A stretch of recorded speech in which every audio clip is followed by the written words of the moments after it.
اعوذ باللہ من الشیطان الرجیم بسم اللہ الرحمن الرحیم۔ خواتین و حضرات السلام علیکم ورحمۃ اللہ وبرکاتہ مغفرتہ۔ پروگرام احکام شریعت کے ساتھ آپ کی خدمت میں حاضر ہیں۔ ابھی جو ہمارا موضوع چل رہا ہے وہ عقائد اسلام ہیں، بما دلیل انہیں ہم سمجھانے کی کوشش کر رہے ہیں۔ پچھلے پروگرام میں اللہ تبارک و تعالیٰ کی قدرت جو اس کی ایک صفت ہے اس کے بارے میں کلام کیا تھا۔ ان اللہ علی کل شیء قدیر، اللہ تبارک و تعالیٰ نے ارشاد فرمایا۔ آپ کو بتایا تھا کہ اس کا مطلب ہے کہ اللہ تعالیٰ ارشاد فرما رہا ہے کہ بے شک اللہ تبارک و تعالیٰ ہر ممکن پر قدرت رکھتا ہے، یعنی ممکنات کا معرض وجود میں آنا اللہ تبارک و تعالیٰ کی قدرت کے تحت آتا ہے۔ ممکن کے مقابلے میں محال ہوتا ہے، محال اس چیز کو کہتے ہیں جو معرض وجود میں آ ہی نہیں سکتی ہے، اور یاد رکھیں کہ یہ محال اللہ تبارک و تعالیٰ کی قدرت کے تحت نہیں ہے۔ اور یہ آپ کو سمجھا دیا تھا کہ اس سے یہ وسوسہ ذہن میں پیدا نہ ہو کہ اگر اللہ تبارک و تعالیٰ کی قدرت کاملہ محال کو شامل نہیں ہے تو اس کا مطلب ہے وہ تو ناقص رہی۔ کامل تو تب ہوتی کہ جب ممکن اور محال دونوں کو شامل ہوتی، تو ہم نے آپ کو سمجھایا کہ ایسا نہیں ہے۔ اللہ تبارک و تعالیٰ کی قدرت اپنے مقام پر مکمل طور پر کامل ہے۔ یہ محال کے اندر نقص ہوتا ہے، قصور ہوتا ہے، کمی ہوتی ہے، کوتاہی ہوتی ہے، فساد ہوتا ہے کہ وہ قدرت کے تحت آنے کی صلاحیت نہیں رکھتا ہے۔ اور یہ میں نے آپ کو سمجھایا تھا کہ جیسے نبی کریم صلی اللہ علیہ وسلم کی تبلیغ مبارک بالکل کامل تھی، لیکن ابو جہل اگر ایمان لے کر نہیں آیا تو نبی کریم صلی اللہ علیہ وسلم کی تبلیغ پر انگلی نہیں اٹھ سکتی ہے۔ اسی طریقے سے اگر ایک تار آپ وائر لگا لیں، الیکٹرک وائر ہے، اور اس میں آپ نے بہت سارے بلب لگائے ہیں، 4 بلب فیوز ہیں مثال کے طور پہ، اب آپ بٹن آن کرتے ہیں، سارے بلب روشن ہو گئے لیکن 4 روشن نہ ہوئے۔ آپ کوئی بجلی کو یا تار کو برا بھلا کہے تو وہ غلط کہہ رہا ہے، کیونکہ یہ 4 بلب ہی فیوز ہیں اور ان میں بجلی سے اکتساب فیض کی صلاحیت موجود نہیں ہے، تو نقص بجلی یا تار میں نہیں بلکہ ان بلبوں کے اندر ہے۔ اسی طریقے سے محال کے اندر نقص ہوتا ہے کہ وہ تحت قدرت نہیں آ سکتا، اور اسے بھی آپ کو سمجھایا کہ محال وہ اشیاء ہوتی ہیں یا وہ چیزیں ہیں کہ جو پیدا ہو ہی نہیں سکتی ہیں، معرض وجود میں آ ہی نہیں سکتی ہیں، جیسے دوسرا خدا ہے، یا پھر اتنا بڑا پتھر کہ اللہ تبارک و تعالیٰ اسے نہ اٹھا سکے، یا تمام جو گناہ ہیں وہ اللہ تبارک و تعالیٰ کی سے ان کا صدور محال ہے، کوئی گناہ اللہ سے صادر نہیں ہو سکتا۔ اسی طرح کوئی عیب اس کی ذات میں پیدا ہو جائے، یہ محال ہے۔ تو اب کوئی جاہل اگر یہ کہے کہ معاذ اللہ ثم معاذ اللہ اللہ تبارک و تعالیٰ جھوٹ بول سکتا ہے، اور اگر آپ یہ نہ مانیں تو اس کی قدرت کا نقص ثابت ہوگا، تو یہ جہالت کی بات ہے، اس لیے کہ جھوٹ ایک عیب ہے، اور اللہ تبارک و تعالیٰ کی قدرت ہے،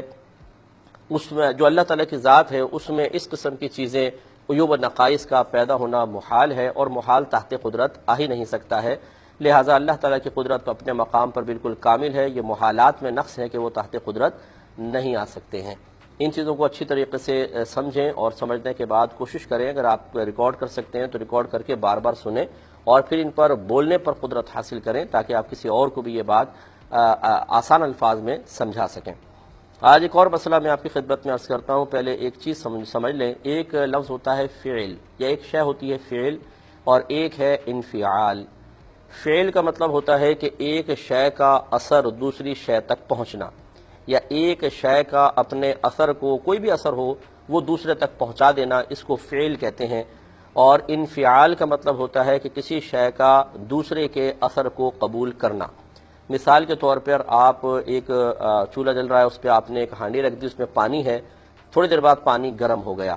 تو یہ دیکھیں کہ آگ نے اپنی حرارت اس پانی تک پہنچائی ہے، یعنی آگ کا ایک اثر پانی تک پہنچا ہے۔ تو جو اثر پہنچا رہا ہو، یہ جو پہنچنے کا فعل ہے اسے فعل کہتے ہیں۔ تو یہ فعل ہے، یعنی آگ فعل کر رہی ہے کہ اپنا اثر پانی تک پہنچا رہی ہے، اور پانی آگ کے اثر کو قبول کر رہا ہے، تو گویا کہ انفعال پانی کے لیے ثابت ہو گیا۔ تو ہم فعل بھی کرتے ہیں، انسان جیسے ہوتے ہیں، اور انفعال بھی، کبھی ہم کسی کو برا بھلا کہہ رہے ہوتے ہیں تو ہماری بات کا اثر دوسرے تک پہنچتا ہے، وہ ڈسہارٹ ہو جاتا ہے، اس کا دل ٹوٹتا ہے، اسے تکلیف ہوتی ہے، یا کوئی تعریف کرتے ہیں تو وہ خوش ہوتا ہے، یہ ہمارا گویا کہ ایک فعل ہے۔ اور کبھی ہم اس کے اثر کو قبول کر رہے ہوتے ہیں، کوئی ہمیں برا بھلا کہتا ہے تو ہمیں تکلیف ہوتی ہے، پریشانی ہوتی ہے، یا ہم کسی کی اچھی چیز دیکھتے ہیں، خوش ہوتے ہیں، کوئی ہمیں برا منظر نظر آتا ہے تو ہم غمگین ہو جاتے ہیں یا صدمے میں مبتلا ہو جاتے ہیں۔ تو ہماری ذات کے اندر فعل بھی ہے اور انفعال بھی ہے۔ اب ایک بات سمجھ لیں، یہ عقیدہ اسلام یہ ہے جو عقلی طور پہ ثابت کیا گیا ہے کہ اللہ تبارک و تعالیٰ کی ذات پاک سے افعال کا صدور تو ہو سکتا ہے، لیکن اس کے لیے انفعال محال ہے۔ اللہ تبارک و تعالیٰ کسی شے کا اثر قبول نہیں کرتا ہے، کیونکہ اگر یہ تسلیم کر لیا جائے کہ اللہ تبارک و تعالیٰ مختلف چیزوں کے اثرات کو قبول کرتا ہے تو پھر اس کے فیصلوں پر یہ اثرات ضرور اثر انداز ہوتے، کیونکہ جب آپ اتنا مان لیں گے کہ اللہ تعالیٰ کچھ اثر قبول کرتا ہے تو پھر جو ہم اثر قبول کرتے ہیں وہ ہمیں کسی فعل پر ابھارتے بھی ہیں۔ مثال کے طور پر اگر کوئی فقیر آتا ہے، اس کا حلیہ بڑا عجیب و غریب سا ہے بیچارہ، اس کو دیکھ کر ہمیں رحم آ جاتا ہے، وہ ایک اثر ہم قبول کرتے ہیں، تو پھر ہم ایک فعل کرتے ہیں کہ ہم کچھ نہ کچھ نکال کر اس کو دے دیتے ہیں، تو گویا کہ اس کا وہ اثر ہمیں مجبور کر دیتا ہے کہ ہم کچھ دیں۔ اور اللہ تبارک و تعالیٰ کی ذات پاک کسی بھی شے کے اثر کو قبول کرنے سے بھی پاک و صاف ہے، اور کسی چیز کا اثر اس پر غالب آ کر اسے کسی فعل پر مجبور نہیں کر سکتا، ورنہ یہ ماننا لازم آئے گا کہ اللہ تبارک و تعالیٰ کم از کم اس فعل کے ارتکاب میں اس اثر کا محتاج رہا، اور اللہ کی ذات بے نیاز ہے، وہ کسی کا محتاج نہیں ہوتا ہے۔ کالر ہمارے ساتھ ہیں، السلام علیکم۔ تو آپ کی خدمت میں گزارش کر رہے تھے کہ اللہ تبارک و تعالیٰ کی ذات اثر قبول کرنے سے پاک و صاف ہے، کیونکہ وہ بے نیاز ذات ہے، وہ مطلب کسی شے کا اثر قبول نہیں کرتی، پوری کائنات اس کا اثر قبول کرے گی لیکن وہ کسی کا اثر قبول نہیں کرتا ہے، کیونکہ کسی کا اثر قبول کرنا یہ کمزوری کی علامت بھی ہوتا ہے کہ انسان یعنی کوئی شے اتنی اس پہ غالب آتی ہے یا اس کا فعل ایسا غالب آتا ہے کہ ہمیں کچھ نہ کچھ قبول کرنے پر مجبور کر دیتا ہے۔ تو ہم تو ناقص ہیں، اگر ہمارا بچہ رو رہا ہو ہمارا دل دکھ جاتا ہے، اگر کوئی قریبی عزیز مر جاتا ہے اس کے اثرات ہم پر آتے ہیں اور ہم صدمے سے دوچار ہو جاتے ہیں، چوری چکاری ہو جاتی ہے، دل ٹوٹ جاتا ہے، پریشان ہو جاتے ہیں۔ تو ہم چونکہ باطنی اعتبار سے کمزور ہیں تو اشیاء کے اثر کو قبول کرتے ہیں۔ اللہ تبارک و تعالیٰ کمزور نہیں ہے، کمزوری اس کا وصف کبھی نہیں ہو سکتا، لہٰذا وہ کسی شے کا اثر قبول نہیں کرتا ہے۔ وہ جو بھی فعل اس سے صادر ہوتا ہے وہ کسی کا اثر قبول کرنے کی وجہ سے نہیں ہوتا۔ اس کو میں اور آپ کو یوں سمجھا دیتا ہوں کہ اگر، اور کئی دلیلیں اس کی میں عرض کر دیتا ہوں کہ اگر اللہ تبارک و تعالیٰ اثر قبول فرماتا اور بہت سارے مطلب اس کے افعال اس اثر کے تابع ہوتے تو کائنات میں کچھ اور نظر آ رہا ہوتا۔ مثال کے طور پر میرے آقا صلی اللہ علیہ وسلم بلا مبالغہ اور بالاتفاق اللہ تبارک و تعالیٰ کے سب سے محبوب ترین نبی ہیں، محبوب ترین انسان ہیں اور محبوب ترین بندے ہیں، اور جس سے ہمیں محبت ہوتی ہے انسان اسے تکلیفیں نہیں دیکھ سکتا، اور اگر کوئی اس کو تکلیف پہنچاتا ہے تو اگر ہمیں قدرت حاصل ہوتی ہے تو ہم اس کی طرف سے فوری طور پر انتقام لیتے ہیں۔ لیکن آپ یہ دیکھیں گے کہ نبی کریم صلی اللہ علیہ وسلم